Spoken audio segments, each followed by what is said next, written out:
This is Emmy Award-winning Full Disclosure with Leslie Dutton, bringing you the news behind the news. Full Disclosure took our cameras to East LA to video record a debate of sheriff's candidates, sponsored by the Latino Prosecutors Association. Interestingly, the organizers are part of the district attorney's office, where they have formed associations for almost every ethnic group, including Latinos and Asians. Notably absent is any association for Caucasians. The audience was composed of two main groups: the Tanaka supporters, among who were very few Japanese Americans, and the McDonald supporters, who were mostly Hispanic.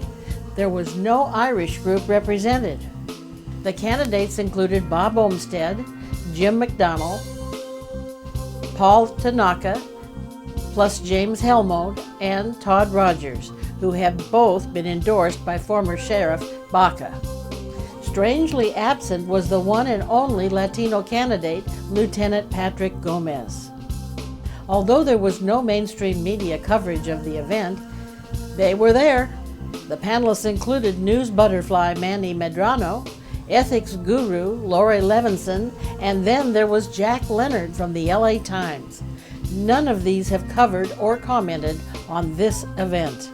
Richard Ceballos is a prominent Latino activist who's a deputy district attorney and was the co-chair of this event. Now, as a co-chair, I'd like to thank our sponsors for tonight, the Association of Deputy District Attorneys, Latino Prosecutors Association, Mexican American Bar Association, the Black Prosecutors of Los Angeles, the Korean Prosecutors Association, the Japanese American Bar Association, Black Women Lawyers Association, and finally, the Asian Pacific American Bar Association.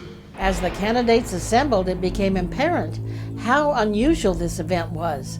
The only candidate running for sheriff who was Latino was not invited to participate. He made it very clear that he was there to participate and was rebuffed by the organizers. Mr. Gomez made it abundantly clear that he was there to participate. He stood his ground in front of the stage as the debate began. He climbed up on the platform and confronted the co-chairs of the event. It became so embarrassing that the co-chair, Priscilla Hernandez, finally had to recognize him by giving him a token introduction. I'd like to also acknowledge another candidate that's here today, Mr. Patrick Gomez. He's available if you want to talk to him throughout the evening, but I just want to acknowledge him today. Buenas noches. Yo soy el único Latino candidato that they didn't even bother to invite. Why was he excluded from this debate, sponsored by the Latino Prosecutors Association? There were 5 candidates on the rostrum, and none of them were Latino. What is it that they are so afraid of, that they will blatantly refuse and reject him from participating in what was supposed to be an open forum? No matter how hard they try to ignore Patrick Gomez, he appears to be a viable candidate. In his prior bid for sheriff in 2004, he was endorsed by ALADS, the largest sheriff's union in the nation. He was also president of the second largest sheriff's union, POPA, the Professional Peace Officers Association. For over a third of his career in the 31 years of working in the Los Angeles Sheriff's Department, he was the Chief Ethics Training Officer, specifically charged with training and inspiring the deputies to live up to the values and standards of that department. Since the organizers refused to allow Mr. Gomez to speak, being the news behind the news, Full Disclosure decided we would interview him and hear what he had to say. The candidates are here tonight for at the Hollenbeck Community Center to debate, and it's sponsored by the Latino Prosecutors Association, various ethnic prosecutors association throughout the country, but all prosecutors for the county. You're not on that platform. I'd like to know why. Well, you know, Leslie, I fought for 8.5 years. because my constitutional rights were violated. And here it's really very hurting to see that the Latino prosecutors, the Mexican American prosecutors were in Boyle Heights, right in the middle of East Los Angeles. The only Latino candidate that's running, the only one that speaks Spanish, and this is open to the community. And so I think it's important to the community hear what I have to say, and that the Association for Deputy District Attorneys and those other groups are, again, blocking my free speech. Patrick Gomez mentioned that he fought for 8.5 years. He's referring to the legal battle he fought suing the Los Angeles Sheriff's Department for retaliation against him for running as a candidate against Sheriff Baca in 1998 and again in 2002. It was an unprecedented lawsuit where he was victorious, winning a judgment of almost $1 million. Now, I know that you fought for almost 9 years for your constitutional right to be in the political process. Yeah. How important is that to you, and what do you think the prosecutors of LA County are saying by excluding you tonight? Well, I think the reason they didn't invite me is because they're afraid. I've been listening to some of the comments the candidates are saying, and if I was up there, I'd be calling them on it. They're saying that they're acting like if they just entered this race, it had nothing to do with the corruption and mismanagement that took place within the department. And none of the other candidates are calling them on it, and they know that that's deliberately why they didn't invite me, because they know I'm the only one that's got the courage to take them on.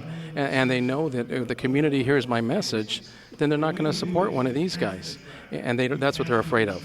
They already have their mind made up. If you go to their website, you'll see that McDonald is standing in photos with Cooley on one side and Lacey on the other side.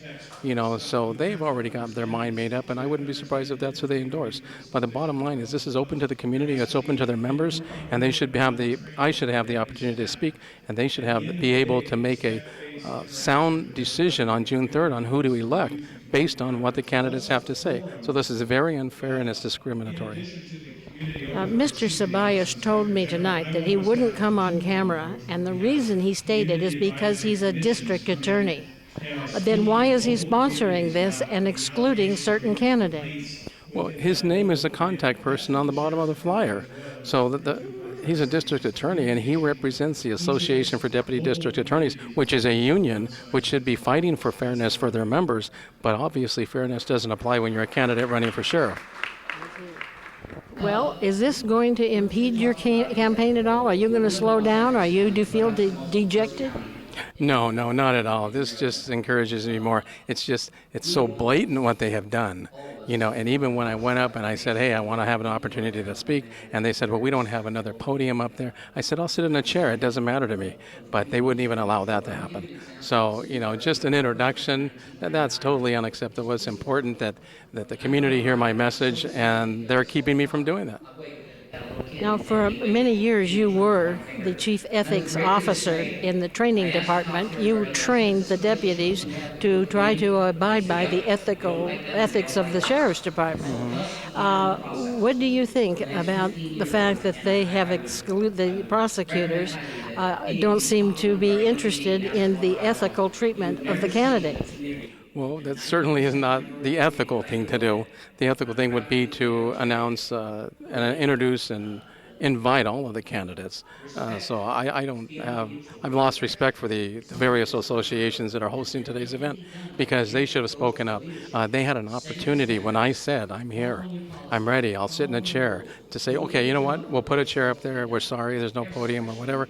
But they wouldn't do it. Even after I said, I gave them a card, I showed them I'm a candidate, I'm ready to go, I'm in a suit, I'm ready, and they refused to allow me that opportunity. Well, I spoke to various community groups the last week and in the East Los Angeles area, and I asked them, I told them about the event. Nobody knew about it. They claimed that they invited members of the community, but I think this was well orchestrated. They pick a venue that doesn't have any parking. There's no parking lot. You're parking on the street wherever you can find parking. The other thing is it's a small venue. The air conditioning doesn't even work in here.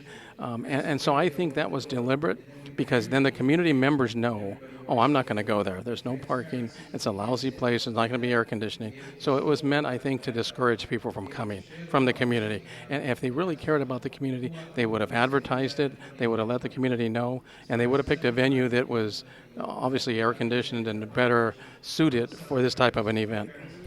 We agree with Patrick Gomez. The debate was poorly produced overall. It was obviously not intended to be recorded by the media. The lighting was deliberately lacking. There was no audio feed for the sound pickup. We have to question why they even bothered to stage such a poorly produced event.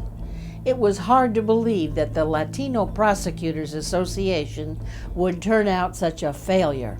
What were the co-chairs thinking of?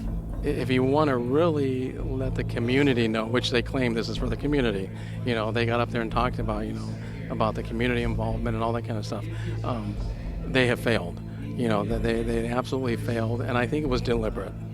They don't want the message getting out. They don't want my message getting out because they know the community is going to like what I have to say, the issues that I'm talking about.